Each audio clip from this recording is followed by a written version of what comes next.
Conference of the U.S. Society for Ecological Economics and the meeting of the Biophysical Economics Group. We're really excited to kick things off this morning. As I mentioned last night, one of the goals of this conference is to really rebuild the biophysical base of ecological economics.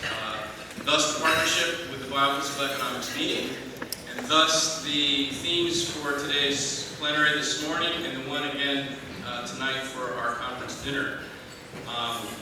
This morning's theme is Money, Energy, Economy Nexus, Past, Present, and Future. And we have the great fortune of having three wonderful speakers. I asked Nate Higgins to pull this panel together. Nate is a former PhD student right here from the Gund Institute. He might not admit to this, but I was his advisor. And it's a great pleasure having him back on campus and helping me pull this panel together. Cutler Cleveland, who many of you know. Cutler was a former editor of the Journal of Ecological Economics. He's a professor of Earth and Environmental Sciences at Boston University, and author and editor of many works on energy that I'm sure a lot of you use in your classrooms and homeworks and everything you can imagine. And Kerry King is with us here. He's a research associate at the Center for International Energy and Environmental Policy at the Jackson School of Geosciences. And he's published widely on topics of energy systems and how they work together with the environment and the economy.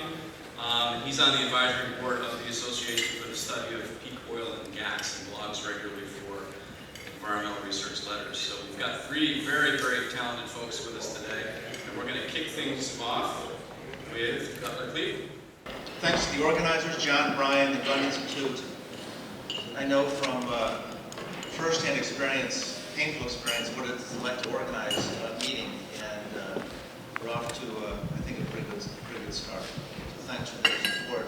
And it's nice to be back in Vermont, in Burlington, the Gund Institute, where a lot of the issues related to energy and sustainability are being put into action, both not in terms of education, research, and the way people live. So it's always nice to come back. So, biophysical economics, it means many different things to many different people. I've been actively teaching and performing research in this field for going on 30 years now. And so I'm going to give you a little bit of my take on what biophysical economics means and how it relates to ecological economics and how it relates to the more general issues of sustainability that all of us are concerned about, and which motivates many of you to be here. And so what I was asked to do, and which I've actually, for the first time ever in an invited lecture, I've actually done exactly what the organizer asked me to do. And that is organize a very brief history of the role of energy in biophysical economics and ecological economics. And so it's a very personal take on this issue. And what I'm going to do is just talk about some of the key people and ideas that contributed to the formation of ecological economics. And it's going to stop roughly with the formation of the field of ecological economics as a formal entity, which is in the late 1980s, early 1990s. So a lot of the interesting and important work that's been done in ecological economics over the past 10 or 15 years won't be covered per se. So if you're one of those people, don't be offended if I don't cover your research. And I'll also say that like any kind of top 10 list, there are going to be, this is my personal take, and there are going to be some people and ideas perhaps that you think are important that have been left out. And it's one of the good things about top 10 lists is that it always engenders a lot of discussion and debate. So the role of energy in ecological economics is a very important one. Ecological economics, the two terms both derive from the same base word, ecology and economics. And one of the principal commonalities between ecology and economics is the study of the flow of energy materials. Ecologists study ecosystems, compare natural systems using the flow of energy materials. It's the currency that enables you to describe, to an undergraduate, for example, the similarities between a tropical rainforest and a savanna ecosystem. Energy is the currency in which you are able to do that. And so in the early genesis of ecological economics, it was the study of the flow of energy and also the study of the flow of materials that enabled ecology to be applied to the study of economics. And so one of the important aspects of ecological economics was this study of the flow of energy and materials. And I'm particularly interested in the flow of energy. And so what I would like to do is just share with you some of the intellectual predecessors of the modern day field of ecological economics, and just briefly describe how they influenced the field. So one of the earliest folks was Frederick Soddy, who was actually a Nobel laureate in chemistry, who essentially discovered the concept of isotopes, radioisotopes. But he went on in his later life in physics to talk about the relationship between energy and money. He was particularly concerned with the rise in debt, and the use of debt in society, and how, although it was an engine of economic growth, was increasingly divorced from the energetic or physical basis of the economy. He was worried about, in the long run, what this meant. And indeed, we can see many of those issues coming to the fore today, and I know Nate's going to talk quite a bit about the relationship between energy and money. And in all cases here, I've listed a key publication of these folks if you're interested in going back and looking at this. So Alfred Wacker was a biologist, and one of his important contributions was formalizing the role of energy in natural selection and evolution. And Wacker described evolution, natural selection, as a struggle for energy. That really what's going out there in nature is different organisms fighting for limited availabilities of energy, whether it be sunlight or energy in the form of another plant or animal that they're trying to eat. And that what survived and prospered over the long run in the process of natural selection were energy capture strategies that were somehow better than others. And so all life was really a struggle for free energy. And Locke's work would want to influence a whole generation of ecologists, not the least of which was Howard Oldham and other ecologists who helped form ecological economics. Fred Cottrell was a sociologist at the University of Miami, the one in Ohio, not Florida. And he wrote a very powerful book which for the first time formalized in a way and using terms that social scientists can understand the role of energy in shaping the evolution of culture. And he also was the first social scientist to talk about the issue, the concept of net energy. That is the amount of energy an energy system captures, whether it's a sailing ship or a wind turbine or oil well, and how much energy that delivers, net of how much energy it takes to actually deliver that energy. For example, he tells a very powerful story about the rise of the sailing ship in the world, and how the sailing ship was the first energy converter that delivered large amounts of energy independent of human muscle or animal power. And so those cultures that first developed the sailing ship grew to dominate the world. The Dutch, and then later the British.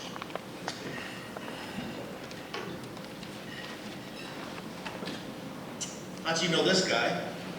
F. King Hubbert, who was a geologist, actually a geophysicist at Columbia University, and then Shell Oil Corporation, an independent consultant.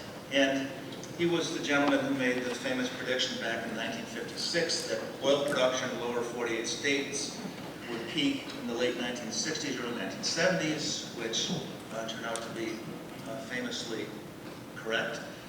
And he spawned a whole generation of what we now think of as peak oil. Hubbert was the original peak oil guy. And he, not only was the accuracy of his prediction important, but his focus on the dependent society on fossil fuels in general, and in my opinion, most importantly, he was one of the first to use some relatively simple but elegant mathematical models and applying them to the analysis of resources and how people use them. And he really changed the way in which we think about the role of energy in society.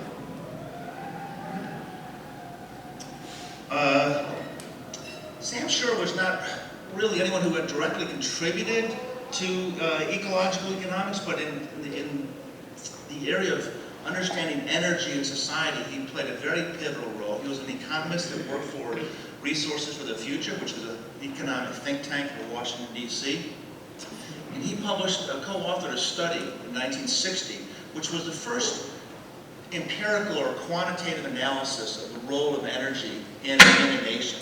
He was the first to develop a comprehensive method of collecting energy statistics and data in a historical sense, and showed how the history of the United States from about 1800 forward could be told in energy terms, and how some of the important transitions economically, geopolitically, and so on could be described in energy terms. And much of the modern system of national accounts that we see, either at the Department of Energy or the International Energy Agency in Paris, can look very similar to the appendices in Sam's book. Ken Bowley, now we're getting into some people who you might be familiar with in terms of their historical contribution to ecological economics. Ken Bowley wrote a very powerful piece called The Economics of the Coming Spaceship Earth. And this was a seminal piece in the scientific, educational, and cultural nexus of the rise of the environmental movement and consciousness in the United States. And the metaphor of the Earth as a self-contained spaceship that had finite amounts of energy and natural resources, that had a finite capacity to assimilate waste, became a very powerful metaphor. And one of the key aspects of Ken's concept of the spaceship Earth was this notion of entropy. That is, things wear out, have to be replaced, require energy to produce waste in the process of doing so. And this would go on to influence, be a very powerful metaphor for a lot of early ecological economics. Robert Ayres, physicist by training, was the first to formally take what you learn in the microeconomics class in terms of production functions, isoquants, all those things, and ground them in the world of physics and energy. And his book in 1978, he and his colleagues, in a very formal, elegant way, put physics and ecology into microeconomics.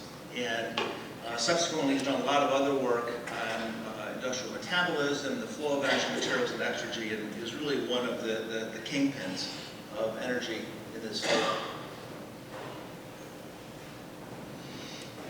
Howard Odum was an ecologist, meteorologist, economist, philosopher, you name it.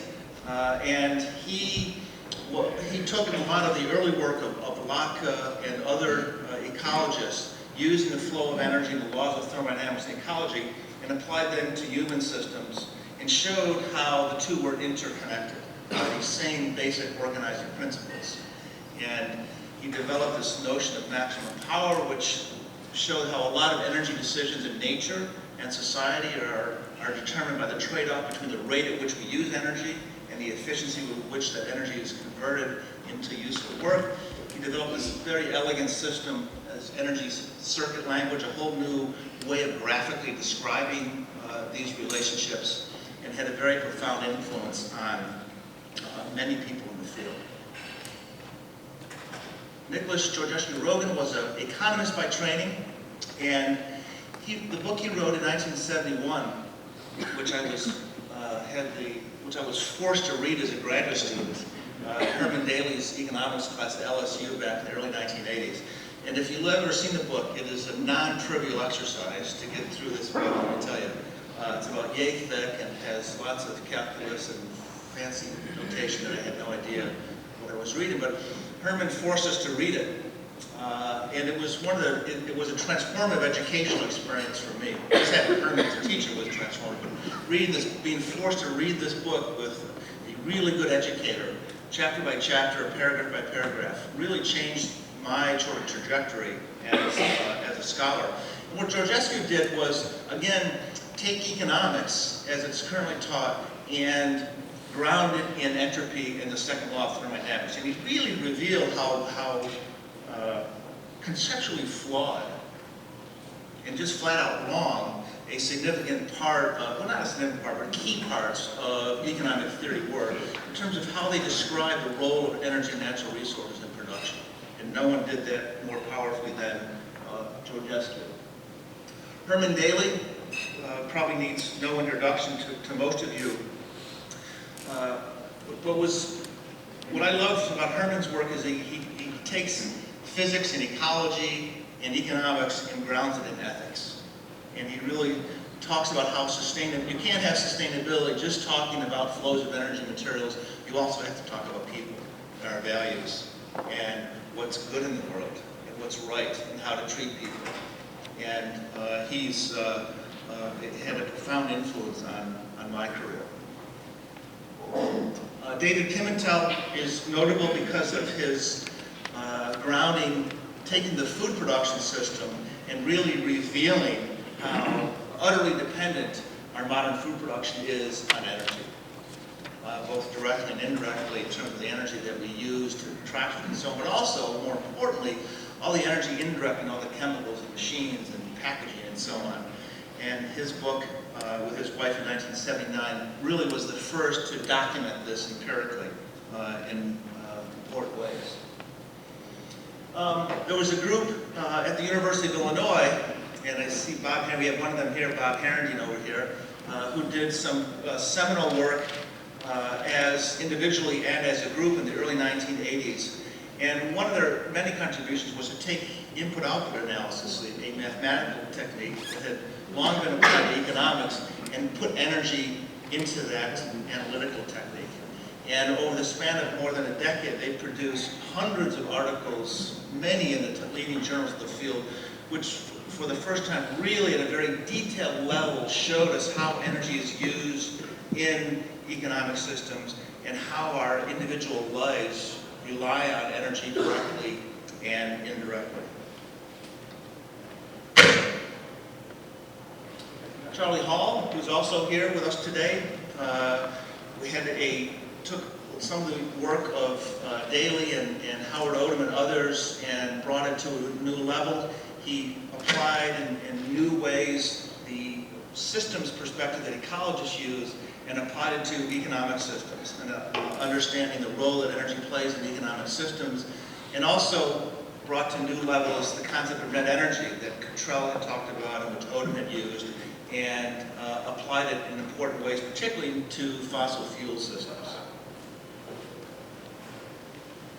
Bob Costanza, the founding father of ecological economics, again took many of the principles that Odum had developed in ecology, applied them to economics, and again applied some of the techniques of input-output analysis to look at the energy embodied in goods and services that we use. And in a somewhat controversial fashion, developed a theory of economic value that related the value of goods and services, their dollar value, to how much energy was embodied in them. Juan Martinez Elier, another one of the founding fathers of ecological economics, wrote an interesting book which looked at the history of the world and society from an energy perspective, and again, like Herman Daly, really focuses on the role of equity and how access to modern energy services is a key part of sustainability, and how lack of access to modern energy services is the root of a lot of conflict. Last but not least, Václav Smil. Many people don't connect Václav to ecological economics, but I can't leave him out because he is the world's finest energy scholar, in my opinion.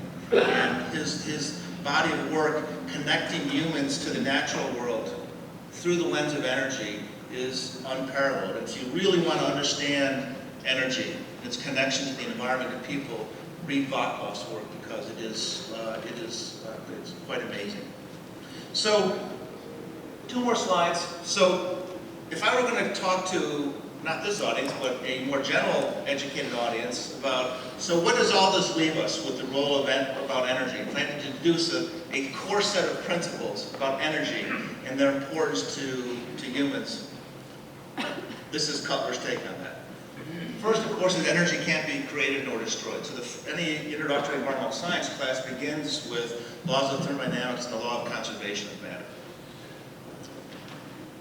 So I have to turn back and look at what I wrote. So energy begins with the sun, so net primary production, which is the basis of almost all food chains of the planet, begins with the transformation of sunlight.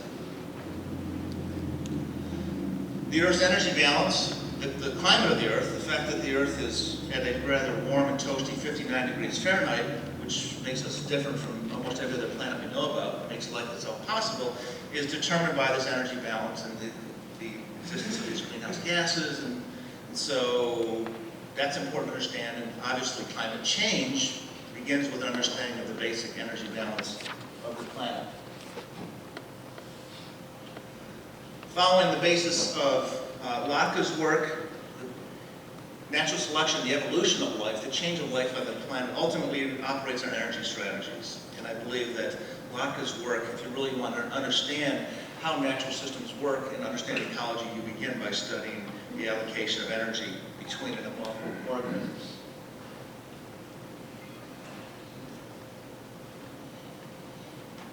If you look at hinge points in the evolution of human culture, the cultivation of fire, agriculture, the Industrial Revolution, they're all energy transitions.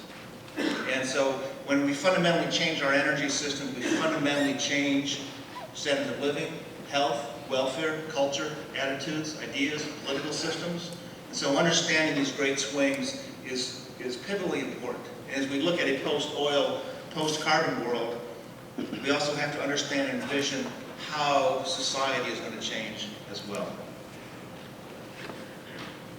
Energy drives economic growth. There's a huge literature on this. You get into some very mundane statistical arguments when you talk about connection between energy and economic growth, but I can tell you as someone who follows literature that there's a very tight connection between macroeconomic performance, prices, and overall economic wealth and the consumption of energy.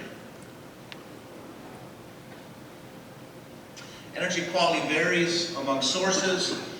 So there's a reason why we pay a lot more for a BTU of electricity than a BTU of coal, because a BTU of electricity is a lot more valuable than a BTU of coal. There's a reason why humans dumped wood when they discovered coal.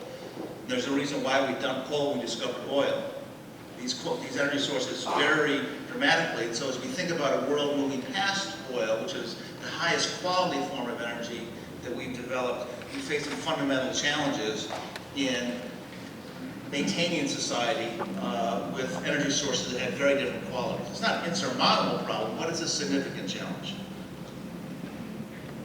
Net energy is an ultimate constraint, so Cottrell and Odom and Hall and others, and Herendeen and Bullard and Hanna in Illinois, basically got it right when they talked about how much energy a system delivers after you pay the energy costs of delivering that energy is a fundamental aspect of energy sources. And one of the key challenges we face in moving from fossil fuels to renewables is that renewables, despite all the great advantages, have a fundamentally lower net energy return than fossil fuels. And that's a significant challenge that we face.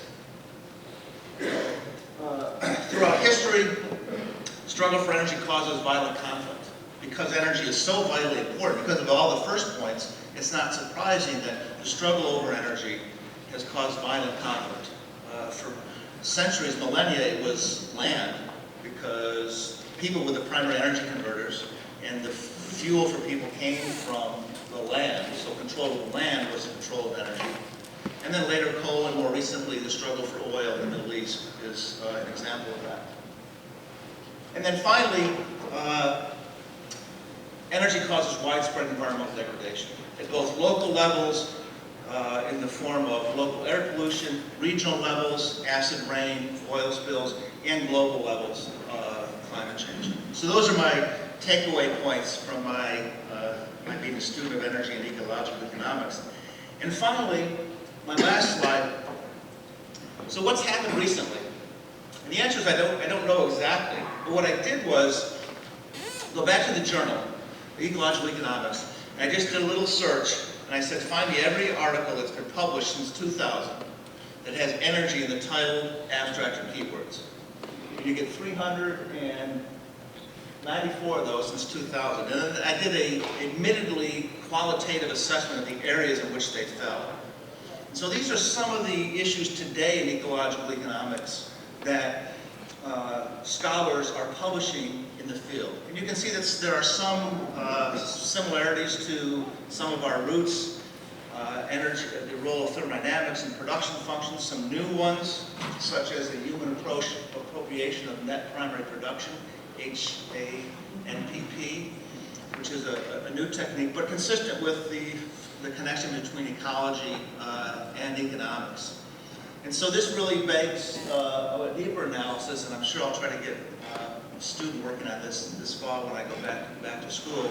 But you can see that energy remains a vigorous field of inquiry within ecological economics and has expanded from its earlier roots. And with that, I'll stop, and thanks for your time. The speaker is Kerry King. As I mentioned, he's from the Jackson School of Geosciences, and he's going to help us bring this wonderful history, this backdrop of biophysical economics and technological economics into sort of vivid detail with some graphs and trends. Thanks. Thank you. It's a pleasure to be here. I'm sort of tell people from the Jackson School if they have any reference to that, just think oil and gas, and primarily it is a school of geologists. But I'm an engineer. I work for a school of geosciences, and I teach a class in the business school. So I try to be generalist given my engineering background. So it's a pleasure to be here and speak amongst, I don't know how many people are engineers in the conference. Anybody?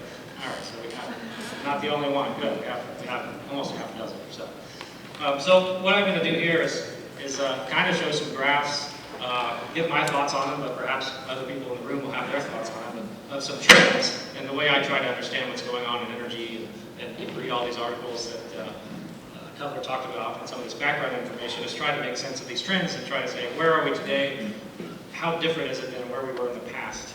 And how do we think about the future given where we are today? Or if you're making some argument about limits, how does it look today versus some other time? So that's kind of what's going to be here. So one of the main trends, of course, is just I think about who works for the energy sector, who's in the energy sector. And originally, agriculture was the energy sector.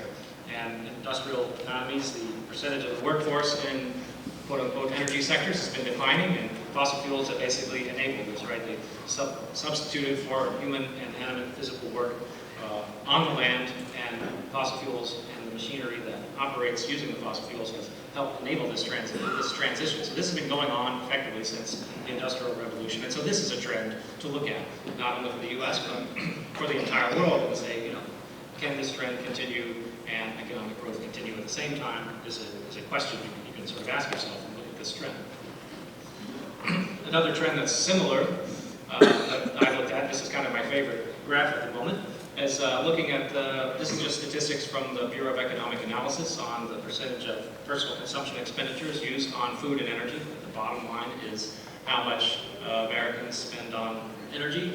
The second line is how much you spend on food, and then the top line is just adding those two together. And so I think, okay, well this trend of data at least exists since 1929. And from the end of World War II, 1945, until 2001, when you add these two together, they kept decreasing. So we think everybody thinks the post-World War II era of economic growth was just this fantastic thing, and it was great. But, have we reached the end, right? Energy and food can't be free. So the question is, how low can this percentage go before it can't go any lower? Is a question to think about. And arguably, we might be able to say that, it stopped getting lower in 2001. So these are some basic statistics. And then we can think about whether it will ever get cheaper than this relative to people's income, which gets into perhaps some issues of equity and stuff like that. So if you're a rich person, this is a very small number. If you're a poor person, this is a larger number. But for overall average American. This is kind of what it looks like. And so food has really been the driving thing there. Energy kind of fluctuates around at the bottom for various reasons, and then food has been getting cheaper over time, or cheaper relative to people's income. And so has this trend stopped? So we can think about that, and how do we think of that for the future? When I think about the longest term trend I can sort of find relatively accurate, perhaps, statistics on is this one from Roger Fouquet. If anybody's read the book, it's a book called Heat, Power, and Light. And so these are data from him looking at what's the percentage, he's looking at the United Kingdom over time, and what's the percentage of energy, what's the percentage of the GDP of what you might call the United Kingdom that they spend over time on energy. So this is what this graph is for four of the main energy services providing power, heat, transportation, and light. So you start to imagine, why am I using energy, and how much of that energy am I using for any particular service that I want out of energy. And in this case, power is physical work, right? So animate labor. So in the 1300s, medieval times, this was basically food and fodder, feeding animals and humans, working the land. So this is a high percentage during that time period. And we can overlay some perhaps interesting characteristics over this, the carrying capacity of, say, England, fluctuating over time, and think about different cycles that have already occurred in history, or and how they might relate to these other energy trends. Carrying capacity here, just in these pre-industrial times, for the most part, being, what is the food that can be provided, basic amount of food that can be provided for the humans and the animals that are also producing food and fodder for themselves.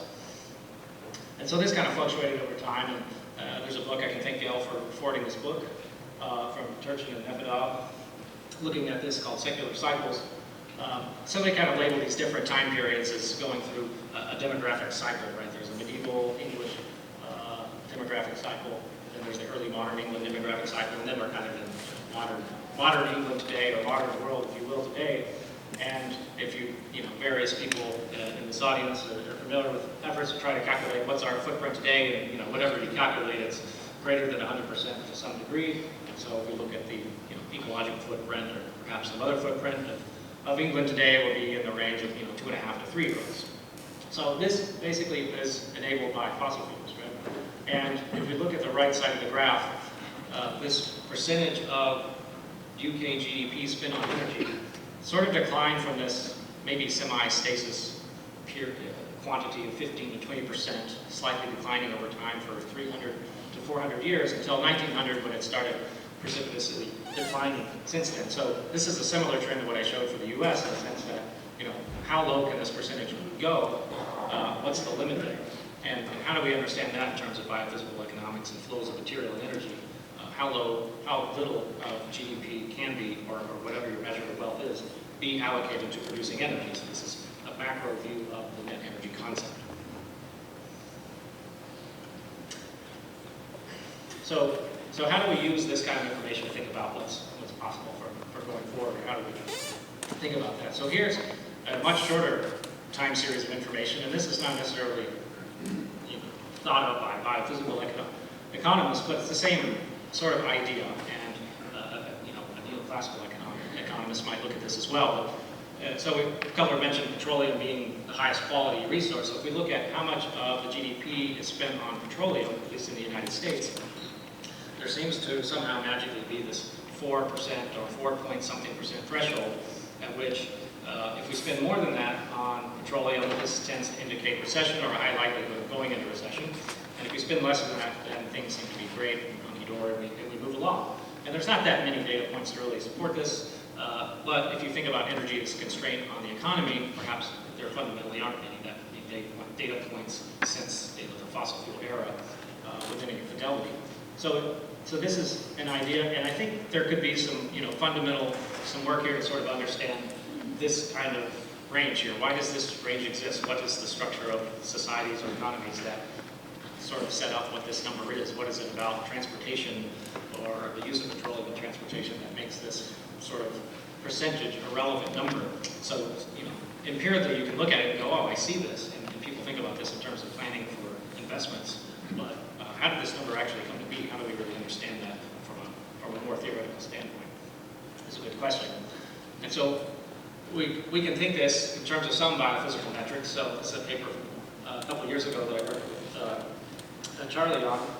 And so this is just basically saying, if I take the energy return on investment calculated from, say, Cutler's and Charlie's last paper, and look at oil prices and try to come up with some relationship between the two, what does that look like? So by definition, these two measures are inversely related. So the curve will look generally this shape. It's just kind of the definition of these two measures. But the question is, what exactly, maybe where exactly is this inverse curve?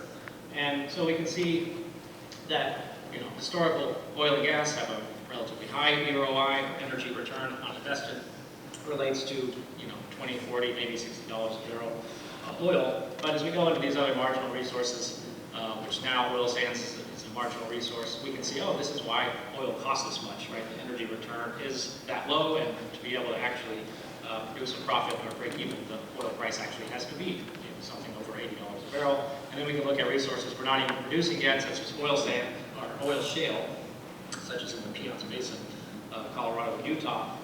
You need 180 to $200 a barrel. So you can think about, do I want something that's efficient enough to make use of that energy or not? And this sort of makes you think about how you really move ahead. So in terms of this potential threshold, right, now I can start to maybe at least come up with some link between, as Cutler was saying, micro phenomena or technology-specific phenomena and the macro phenomena.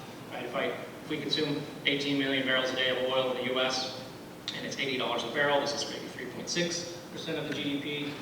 If it's $100, maybe it's 4.5%. And if it's $120, maybe it's 5.4%. So you can start to go, okay, well, this is why oil can't be $150 a barrel, because the economy will go into recession and people won't be able to afford that oil. And now I can maybe have some idea of relating this to actual resources or technologies on the ground, and we have at least a basis or an idea of maybe we can start to link in some way specific technologies, not just oil production, but wind turbines, solar panels, etc., to broader macro indicators. So I think that's a challenge. Go forward. So one way I like to think about this is, I guess I'm a fan of sort of Joseph Taylor's work, and the last book with him and Tad Patzek was at the University of Texas. I kind of, look at their sort of complexity and energy, Joseph Taylor's complexity and energy sort of discussion, and wonder how to quantify this further or how to take it further. And so I take from a quote here from one of his last books that complexity increases for two main reasons. Humans have a surplus energy because if cheap energy allows it, then they increase their complexity. So basically, if there's something out there that's easy to get, then I have a more complex society because I can. The other idea is that because there are problems that people want to solve, and there's usually not surplus energy, that they have to find the energy out there or create a new technology in order to solve some new problem they want to solve. So maybe solving the new problem is producing more food for the population that's growing, or solving an environmental problem. But perhaps this includes, this entails creating a slightly more complex society. So how do they do this, right? And so how do we think about this going forward for the future? So one thing I think about, or at least an idea I'll propose here as just a thought experiment, is here's a problem people might want to solve, greenhouse gas mitigation or lowering carbon dioxide or greenhouse gas concentrations in the atmosphere. And so I take another quote from their book that says, contrary to most discussion about energy, the future, and the environment, etc., it's usually not possible for society to reduce consumption of resources voluntarily over the long term. So basically saying, will people consciously make the choice to reduce their consumption and mitigate some effect? So this is the question. So how can I think about what sort of the trends I showed you today, and this kind of ideas of biophysical economics and this sort of complexity theory in terms of solving this problem? Can I reduce CO2 emissions and grow the economy simultaneously, right? These are two different ideas to optimize for, and we have more than one. By definition, perhaps you can't actually optimize both simultaneously, but this is what we hear is what's possible.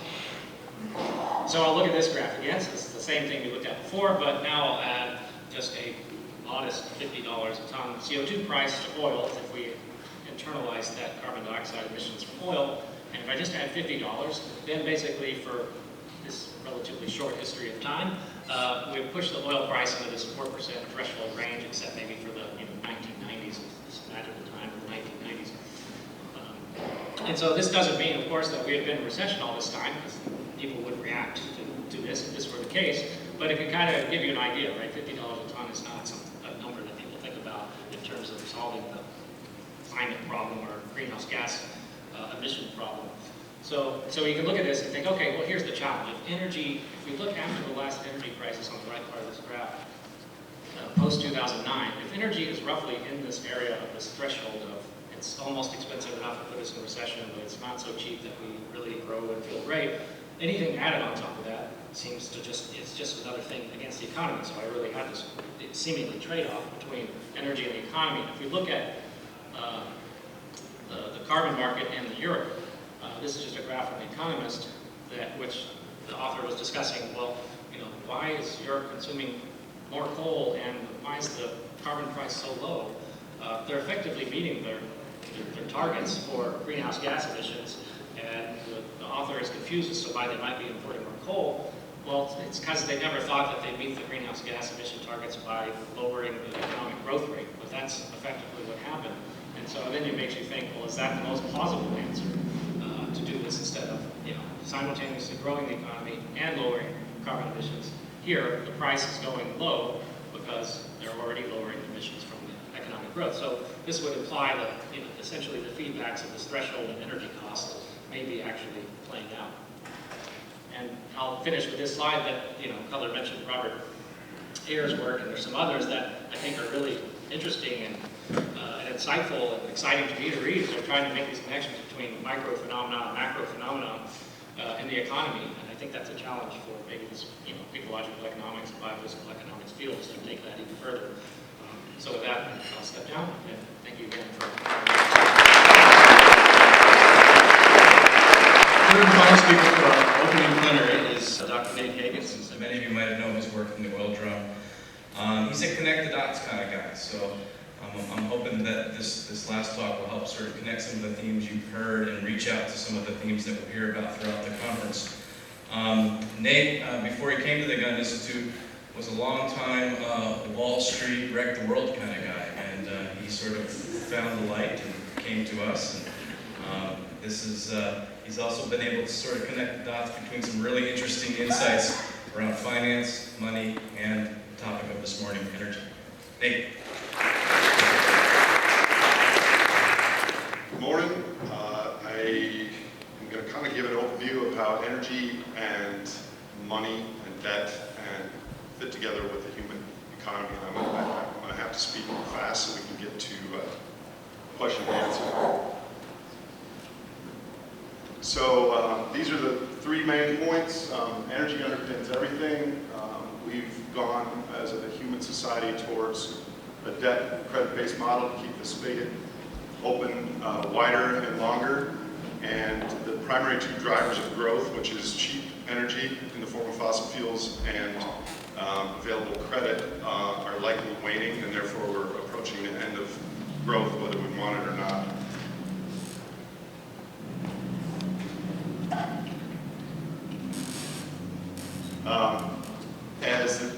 As Cutler said, second law of thermodynamics, most of you are aware, as energy comes into different trophic levels. In nature, there's always a loss, and most of you are familiar with the second law of thermodynamics. Less familiar is what some people call the fourth law of thermodynamics, which is the maximum power principle, which Cutler also mentioned from Locke, Boltzmann, Volterra, Odom, etc., Charlie Hall, talks about that organisms and societies in nature self-organize to be able to degrade the energy gradient that faces them. And just kind of think about this as a potential driver during the rest of my talk. So this is a graph of human history, billions of years on the top line, millions in the middle line, thousands of years on the bottom line. The main message here is that fossil fuels, our energy supply, set a monkey trap for us before the monkeys even evolved. And our brains evolved on kind of the middle scale, and the population on the bottom is recent history. The other two things to note is the yellow line is from the dawn of agriculture to 2,000 years ago. The population went up from 5 million to 100 million. John Gaudi's Moral is going to talk about potentially this was because humans started to act like a superorganism. Our ultra-sociality started to act not as hunter-gatherers, but as a whole totality. Then obviously the moonshot in population correlated to when we found fossil fuels. And the other thing to point out on this graph is the little section named A in the upper right, that's when economic theory was all the laws and rules were designed during this straight line up period, and in nature, ecosystems are more polynomial. So, first part is about energy as a core driver of civilization. No matter what we do in our economy, we need energy as a precursor. No matter how we make a cup, be it in a big factory or by hand or with wood, we need energy first. And our society is supported by basically magic. 1 barrel of oil has 5.7 million BTUs of energy potential. If you translate that into kilowatt hours into work, it's 1,700 kilowatt hours. An average human does 0.6 of kilowatt hour of work per day. So if you extrapolate that out, that's 11 years of a human working to generate the same amount of latent fuel in 1 barrel of oil. 1 barrel of oil costs us $100. The average American salary is $45,000 a year, so times 11 is over $500,000 of human labor we're subsidizing, we're doing a trade. And that explains much of our cheap goods, much of our population, much of our high wages, much of profits for companies comes from this. And economic theories have conflated the magic with the wizard. Economic theory treats all these things as basically equal in our economy because all these things cost about $100. Yet we need energy. We need, oil is worth orders of magnitude more than these other things. Yet we pull it out of the ground, make a little profit, and we do it because we can. Energy is a fundamental driver of our economies. It is the labor and capital are the common explanatory forces of productivity, when in reality they are both dependent variables on energy. So the average American uses about 60 barrels of oil equivalent of coal, oil, and natural gas. So if you think about 10 years or 11 years, we each have hundreds of fossil fuel slaves behind us. They don't talk, they don't complain, we aren't aware of them, but they do breathe and they do poop, which we're becoming aware of. So the history of industrial civilization is one of trading human labor for large amounts of energy inefficiently, but we add so much of it and it's so cheap that we've done that trade. This is just an example of me in my bike shorts next to my horse the night before I flew out here. And I can do 1/10 the work of a horse, maybe. A horse does 1/45 of the work of a utility vehicle, and an actual truck is 150 horsepower. So the trade that we've done is, when you drive a car, you get there 10 times faster than you would without walking, but in the process you're using hundreds of times more energy. We've been able to do that because energy is basically free. So without getting into too much statistical detail, if you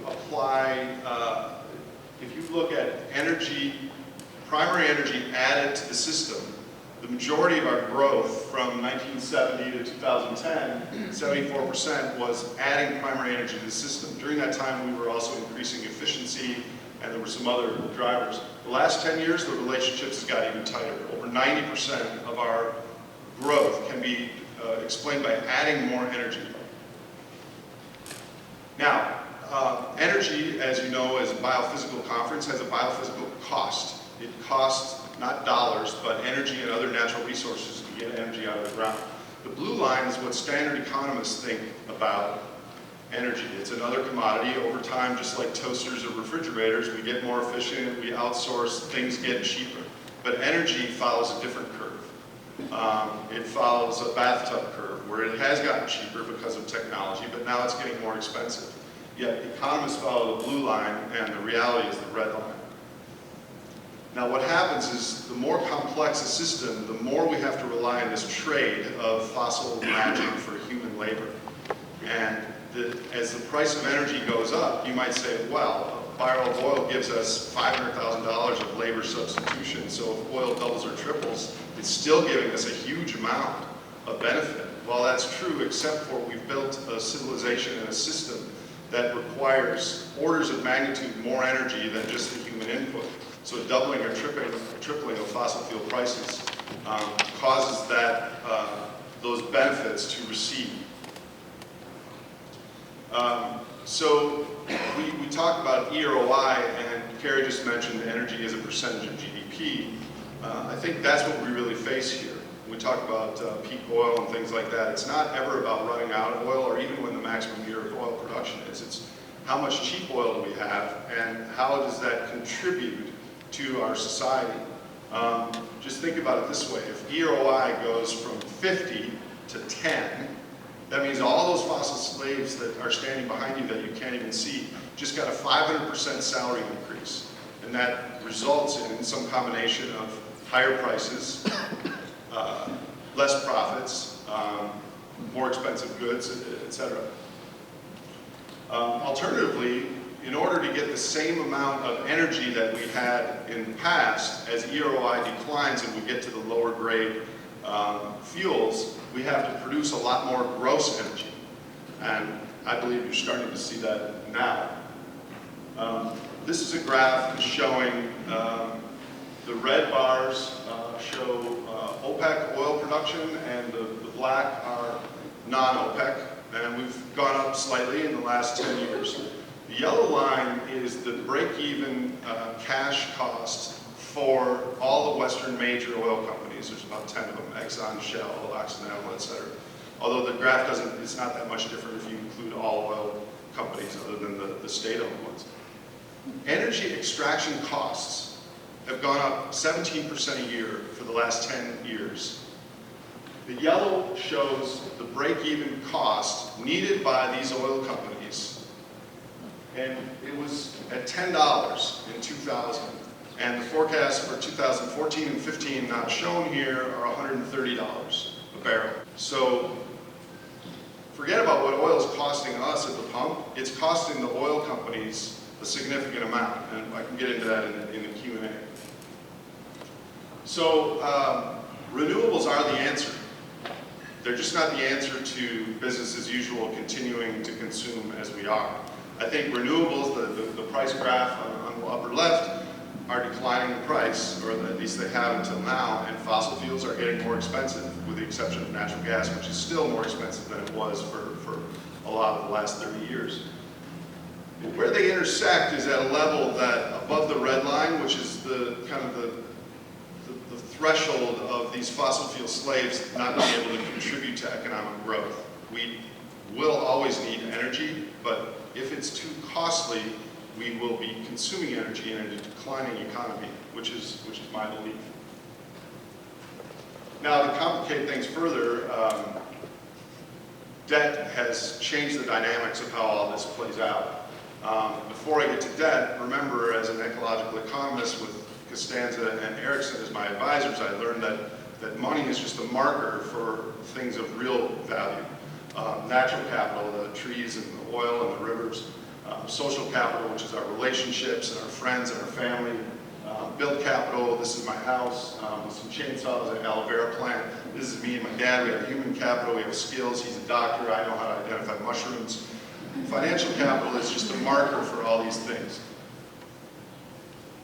And before I go too much off track, I want to mention that financial capital, even natural capital, is not our ultimate pursuit. It's just the approximate one. Ultimately, we're after the feelings we get from spending dollars, etc.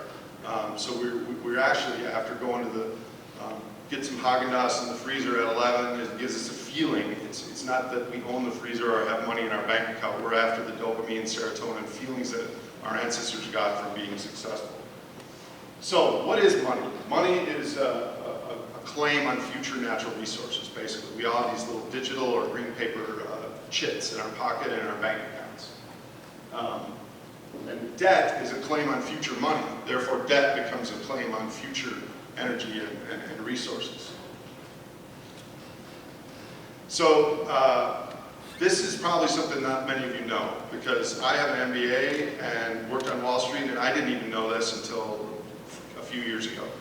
Money comes into our system, not in the sense that we're taught in the economics textbooks as a fractional reserve banking system, but a loan, a liability, and a deposit happen identically at the same time. If you want to get a $100,000 loan and your credit is good and you go to a bank, they put $100,000 into your account and put an offsetting claim in the bank's balance sheet. The magic of this is nowhere in the system did $100,000 of purchasing power disappear. $100,000 of purchasing power was added to the aggregate system. And this worked okay while we had plenty of open space and fossil fuels and an empty continent and an empty planet, because money was actually, we were in a shortage of money. Money had to pull more resources out, but now the situation is reversed. So here's two ways to think about debt. When I talk about debt, most people say, yeah, but it's a zero-sum game, right? There's some rich people that have a lot of credit and we don't. Yes, that's one of the two lenses with which to view debt. And in that sense, it's a Gini problem. Some people have a lot, some people owe a lot. So in the sense of the whole system, though, not a big deal. But in the other sense, another Italian name some of you may be familiar with, is all of our government, our personal, our household, our municipal, our corporate, our financial claims on what we think we own are related to our natural resource and energy stock and flows. And since I've been alive, since the mid-60s, we have grown our debt in this country more every year than we've grown our GDP. Every single year. And this has happened in the other main countries as well. Now, this wouldn't necessarily be a problem if we were growing our productive capacity at the same level. But if you add $1 of debt to a system and you only grow that system by 50 cents or 30 cents or 20 cents, it becomes unsustainable. And what you're doing is you're just borrowing from the future. The white line is a 3-year moving average of this debt productivity over the last 40 years. And you can see other countries are following our model of adding more and more debt and getting a smaller and smaller return on it. Once you add, in 2008 and 9, we were adding trillions of dollars of debt in this country for zero increase in GDP. So debt functions in some ways the same way as technology does in depletable fossil fuels. The blue graph is Cantarell, which is one of the 4 largest oil fields in the world. In 1999, there started to be a decline in production, and they started a nitrogen injection program. There was another boost. In 2003, they started doing horizontal infield drilling to push the oil towards the center. And production increased, but at the cost of a terminal crash afterwards. So, I went through that very fast, but here are some synthesis and conclusions. So, our GDP, our economy, is based largely on fossil sunlight, also some on old sunlight, which are trees, current sunlight, renewables, and flows, but a large part on future sunlight, which is energy that will not be available or affordable in the future. We're pulling forward to today. So we talk about this magic, and we're in a kind of a biophysical gauntlet where the energy people are so broke on average that they can't afford higher and higher energy prices. And energy companies need higher and higher prices for their products in order to have a profit. So where these lines intersect is a relevant question. Just as a thought experiment, what if oil cost $100 to extract, which is not far from the truth, but people couldn't afford that? What if the government came in and gave the oil companies $50 a barrel, and they also gave the consumers $50 to pay for oil? In that situation, energy as a percentage of GDP cost would still remain low. But we all know, as biophysical economists, that the EROI would not have changed. The physical cost would not have changed. And that's kind of what's happening. So in my opinion, the central banks of the world have been supporting both aspects of this, at least since 2007. It's kind of a permanent support, in my opinion. So in summary, the green period is from mid-1700s to the early 1970s, where we applied more and more very inexpensive energy to a growing economy. And technology was an enabler for us to use energy in more and more creative ways. The yellow period was from the 70s until the early 2000s, where we found that energy was getting too expensive, and we went to debt and credit as an international model of being able to afford things and pull things forward in time. We also went to globalization and outsourced all kinds of production facilities to their cheapest in the world. So globalization helped all this. The bluish period started in 2000, mid-2000s, when the central banks started taking over the role of commercial banks in the credit creation model. Our economic growth is completely dependent on new credit right now. The red is, okay, so the green is a story of energy productivity, year-wide decline. The yellow is a story of debt productivity declining.